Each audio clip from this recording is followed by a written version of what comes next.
e usar esse percurso, né, para poder já sinalizar que fez uma pesquisa na base de dados tal, né, para poder chegar ao tema, que tinha tantos trabalhos produzidos, que é aquele exercício que a gente fazia lá no começo, de dizer assim, existem poucas publicações na área, sem dizer de forma tão sistematizada onde foi que a gente olhou, né? E aí o orientador da gente dizia assim, volte lá e diga se é no Anais, onde foi que você viu que tem poucas, quantas são, na verdade. Então, já construir um tema a partir, de certa forma, desse tipo de exercício, vamos chamar assim, porque aí futuramente, né, se o seu projeto entra num programa, você ampliar isso, claro, e evoluir para uma pesquisa de revisão sistemática. Então, um pouco isso, né, que eu queria conversar nesse pouco tempo que a gente tem, né, agradecer e dizer que os nossos próximos encontros, eles continuam nessa lógica de design, né, design think, como a gente diz, e também design de pesquisa, mapear para poder a gente construir depois um projeto que para a gente tenha muito sentido, e aí vai ficar muito mais fácil. Claro que os dados que eu apresentei aqui, né, da minha tese, vamos dar um exemplo, é um percurso que não chegou na minha cabeça de um dia para o outro, não chega na de ninguém, né, mas que esse exercício de pensar, principalmente nisso ajuda a revisão sistemática, o que outros colegas fazem em pesquisa e tentar entender como eles construíram métodos para responder os objetivos deles, é algo que nos ajuda muito, né? E aí eu acho que agradecer a vocês, porque é só isso mesmo que eu tenho que fazer, né, nesse momento. Eu acho que é um grupo de peso aqui, que muito interessado com as coisas que ajuda aos outros professores e alunos, né, porque nós temos muitos alunos que já são docentes, e dizer que estamos juntos aí, né, é um movimento de dar, que a gente vai voltar várias vezes a esses métodos, né, com alguns aprofundamentos, mas a gente ficar nessa lógica do design, eu acho que agora é o ideal, porque nos ajuda um pouco, né, a pensar. E é isso. Dúvidas? Silêncio? Menino, que aula maravilhosa! Adorei. Obrigada. Parabéns, Michela. Kátia, por favor. Oi, Michela. Parabéns pela sua apresentação. Obrigada, Eu queria Kátia. saber, em relação a esse teu método, o que fez tu chegar a esse método, né, que você escolheu, a revisão sistemática? Olha, Kátia, quando você faz uma revisão sistemática, por exemplo, a primeira coisa que eu descobri era que tratar do termo qualidade era muito complexo, né? Você veja que lá na base da minha revisão, eu queria compreender o que é que tinham publicado sobre isso, né? Então, eu sabia que eu tinha pontos sérios, depois que eu fiz a revisão, dentro das minhas entrevistas, de como eu ia perguntar sobre essa qualidade, do que é que eu ia observar dessas aulas. Então, é uma coisa que vai chegando passo a passo, sem dúvida, mas que, se você não tira um momentinho para estar nesse processo de levantar suas próprias dúvidas sobre, caramba, e agora, o que é que eu vou fazer? Por exemplo, eu tenho uma palavra polissêmica qualidade, e eu ainda não tenho, nem eu mesmo, um conceito formalizado sobre isso. Então, eu dou uma paradinha aqui, nessa parte do método, e vou dar uma busca, né, sobre o que produzem sobre isso. Você ter noção, eu descobri uma coletânea, tem um grupo de pesquisa, né, lá do Rio Grande do Sul, que eles só pesquisam sobre qualidade, mas eles não têm essa publicação dentro das bases de dados que eu tinha. Então, por exemplo, se você ler minha tese, você vai ver que eu desdobrei uma parte do meu trabalho também para fazer uma análise dos temas que eles faziam, né, sobre qualidade, para poder compreender como eu ia tratar disso. E aí, é como uma coisa vai puxando a outra. Se eu não tivesse visto que isso era, na revisão sistemática, não ia me ajudar a responder, eu não teria buscado outras estratégias, né?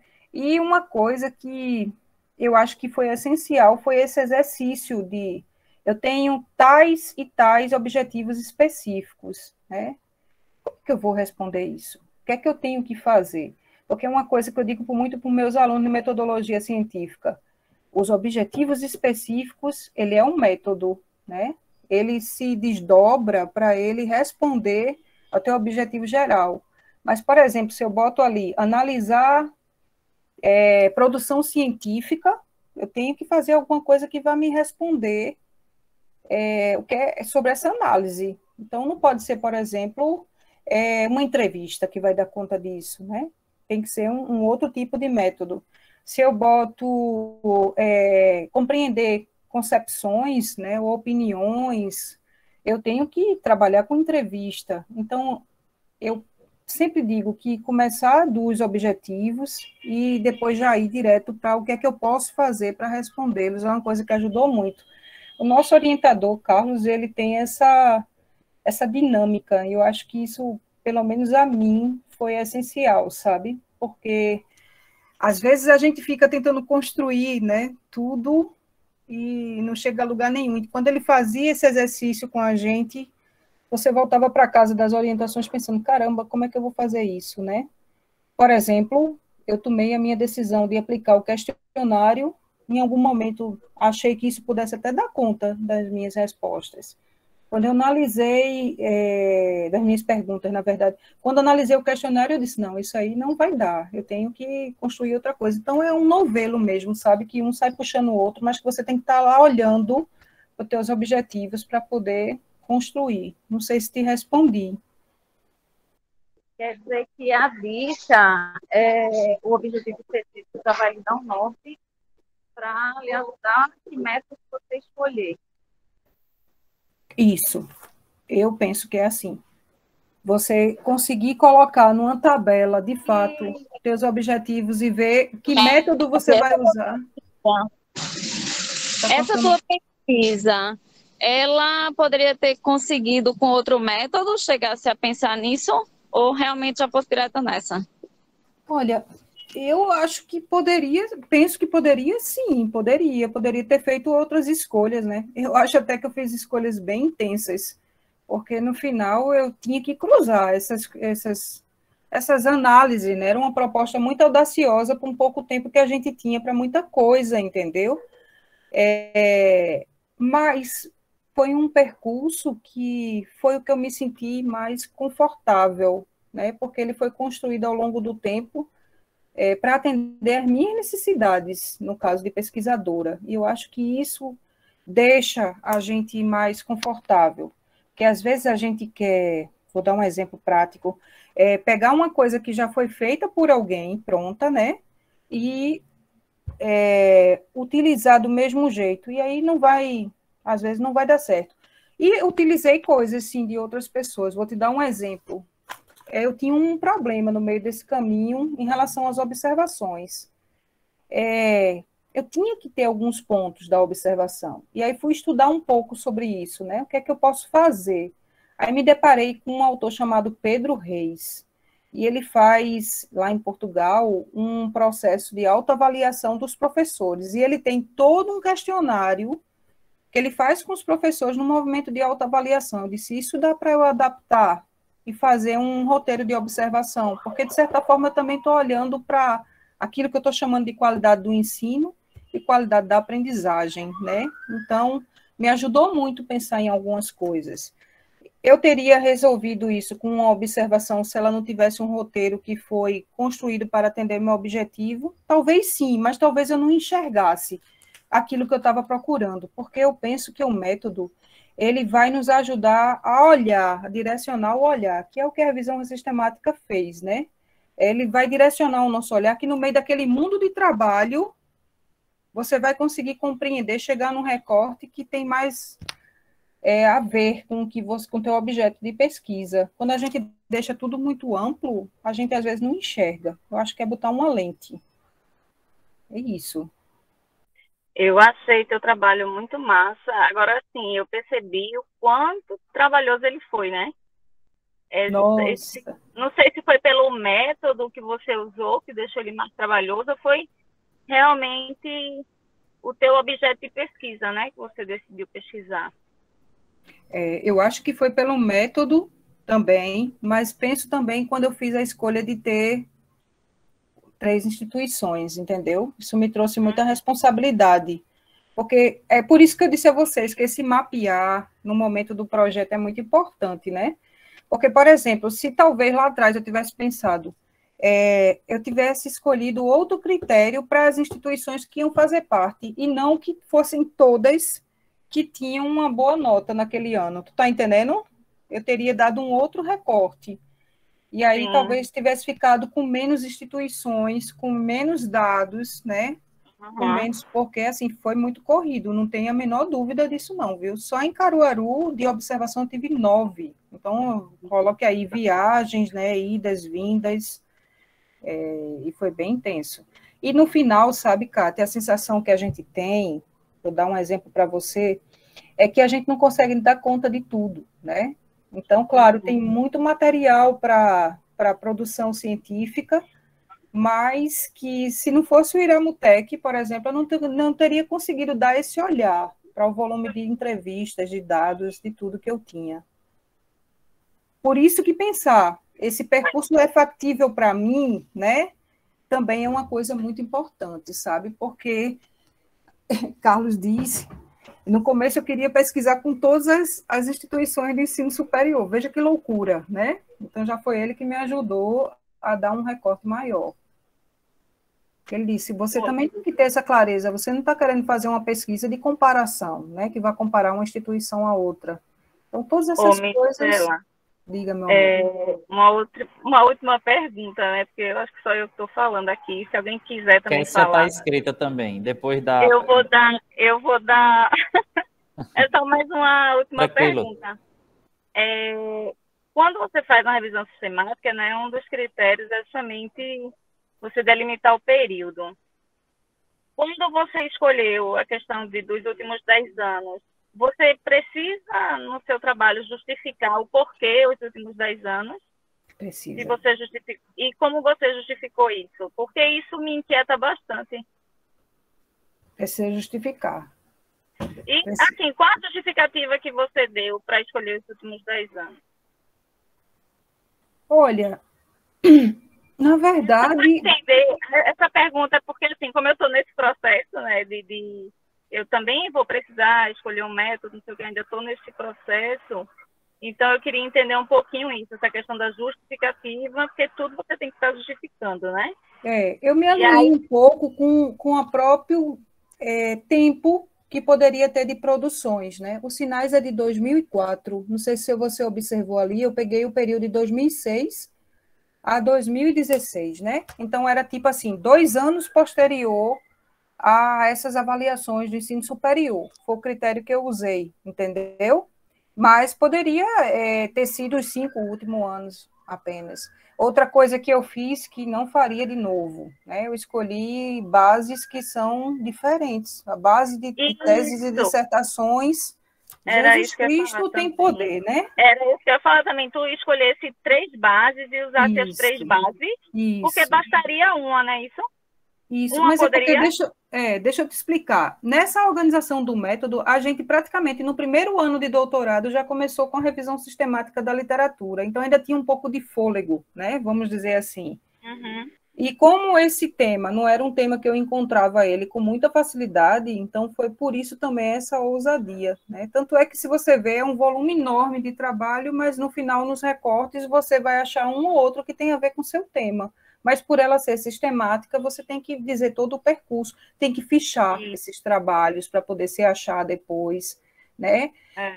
Tem que ter muita organização. Eu até disse a vocês que usei um software chamado Mendeley para ficar com meus textos. Eu e Robson fez uma oficina já sobre isso também, lá na Federal. Foi um software que me ajudou muito, porque, por exemplo, eu colocava banco de teses e dissertações, ano de 2006, aí já botava todos os trabalhos ali dentro, porque mesmo sabendo que eu não ia ler eles naquela mesma semana, eu já ia botando lá para organizar a minha leitura futura, entendeu? Então, tem que arrumar essas estratégias de sobrevivência e pensar, tatear, sabe, Kátia? Fazer no BDTD Se você vê que não vai achar, né, muitos trabalhos lá. Eu acho que é o mais simples, né? Assim, o CAPES eu acho o mais complexo, O porque CAPES tem mais muitas coisas lá. Isso.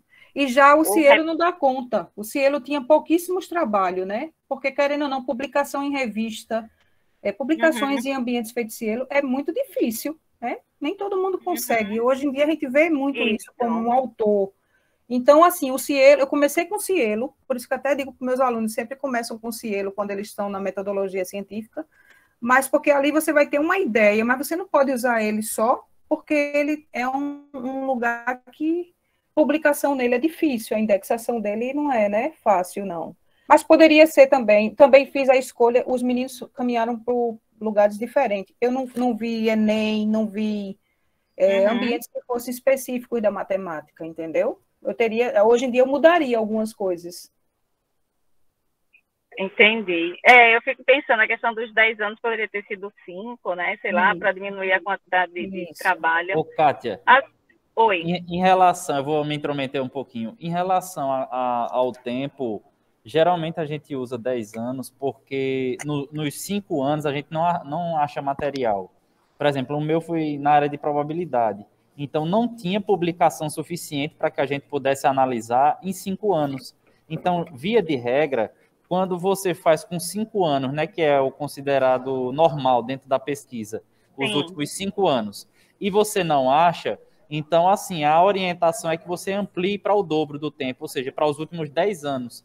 Por quê? Porque aí sim você vai ter elementos para discutir. Então, como a temática de Michel era uma temática muito específica sobre qualidade, assim como a minha foi em relação ao letramento probabilístico, então a gente teve que ampliar para os 10 anos, por conta disso, por não termos artigos suficientes para a gente poder discutir, para a gente poder trabalhar nas nossas teses. Entendo. Isso aí já é até uma justificativa, né? Porque você está indo para os 10 anos, os últimos 10 anos. Eu estou perguntando muito porque eu vou passar por isso. Então, assim, eu adorei a tua palestra. Importante isso já vai me ajudar bastante, entendeu? Porque eu estou perguntando muito aqui. Mas você está certa. E se preparar, sabe, Kátia? Porque a gente era bem novo, né, Robson, nessa coisa de pesquisa de revisão sistemática. Porque a área de saúde usa muito isso. Eu assisti muito vídeo de gente da área de saúde, mas nós, em educação, começamos isso... Só aprende fazendo, né, amiga? Exatamente. Praticamente no início da gente, do doutorado, né? Eu vi, essa questão foi com a área de saúde que começou. Isso. Ok, tá bom, gente. Obrigada, viu? Eu que agradeço, viu? Boa sorte e vai dar tudo certo. Bom, depois eu continuo aperreando mais vocês. Sempre não aperrei nenhum, viu? É uma honra. Tranquilo. Kessia, por favor. Boa noite, pessoal. Boa noite, Kessia. Na realidade, não é nenhuma pergunta, é só um comentário. Eu gostaria de parabenizar a professora Michela, né, que eu conhecia só do grupo, acho que é a primeira apresentação que eu vejo dela no grupo. Obrigada. Porque, assim, poucas vezes a gente vê trabalhos, apresentações que tratem desse viés metodológico de uma maneira tão didática. E eu acho que isso contribui para a imagem que os alunos têm a respeito de metodologia. Hoje mais cedo, eu e Diógenes, nem sei se Diógenes está aqui na reunião, e Tainá também, a gente estava falando justamente sobre isso, sobre questão de objetivo, né? E metodologia, e diferenciar o que é um objetivo metodológico, o que quer dizer, o que é um objetivo de pesquisa, o que é um procedimento metodológico. Isso. Porque às vezes você acha que, vou dar o exemplo de Tainá, eu vou usar análise de conteúdo, então essas temáticas dentro da análise de conteúdo é um objetivo, quando não é. Isso. E, assim, algumas falas, sua professora, eu enxerguei um pouco do que eu penso, do que eu também vivi na minha, na escrita da minha dissertação, no sentido, assim, de organização. Então, quando a gente pega uma tese, pelo menos era a sensação que eu tinha, e como eu também sou muito ansiosa, muito desesperada, eu acabei sofrendo muito. Porque quando você pega um trabalho todo pronto, você acha que aquilo surgiu do dia para a noite. Isso. A pessoa simplesmente teve a ideia de construir, e na realidade não. É construído dia após dia. Quantas modificações eu não fiz no meu trabalho até ele chegar na versão final, né? Quantas escolhas a gente não faz, quantas renúncias também. E, assim, eu entendo e defendo isso, que o processo de pesquisa é muito mais organização do que criatividade, né? Então, é ali, você tá ali, entender a estrutura metodológica, que tudo, no final das contas, está interligado, e se organizar. Porque a pesquisa é algo, como posso dizer, é algo trabalhoso, né? Então, você não consegue dar conta de tudo de um dia para a noite, e você precisa realmente ter toda essa organização. Então, eu acho que essa sistemática, essa organização é realmente a base da pesquisa. Isso, Kessia. Eu quero agradecer, né, a você pelas suas colocações e dizer que é exatamente isso. Eu digo muito. É mais fácil escrever um projeto quando você sabe o que é a pesquisa. E nesse momento que você está criando esse design, a gente não se preocupar tanto com conceitos, se a pesquisa é X, se é Y. A gente entender que dentro das escolhas que a gente pode fazer, vou dar um exemplo, se é qualitativa ou quantitativa, vai ter percursos diferentes, né? Então, vou ver nessa organização qual delas vai talvez me atender. E começar a mudar nesse design para depois escrever o projeto, ao invés de estar tentando escrever o projeto sem pensar no que você quer fazer.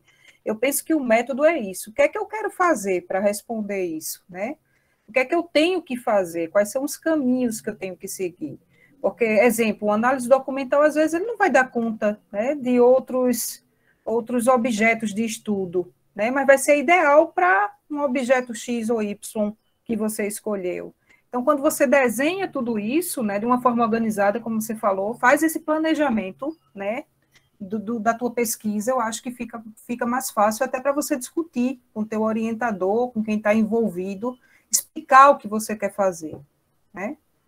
E é você isso. ter a clareza, né? Onde você vai Isso, é um mapa, né? É de fato um mapa. Para chegar nisso aqui, eu quero ir por aqui, fazer isso, fazer aquilo, fazer, mesmo que seja numa condição preliminar ainda de pensamento.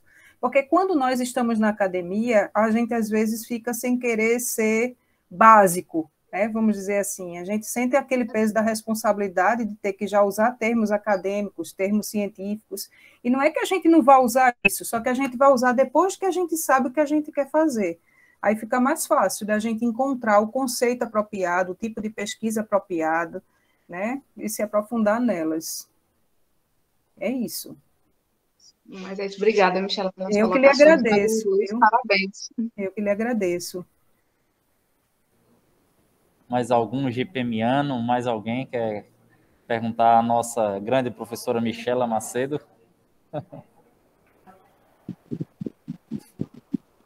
Pode falar, Isaías. Isaías.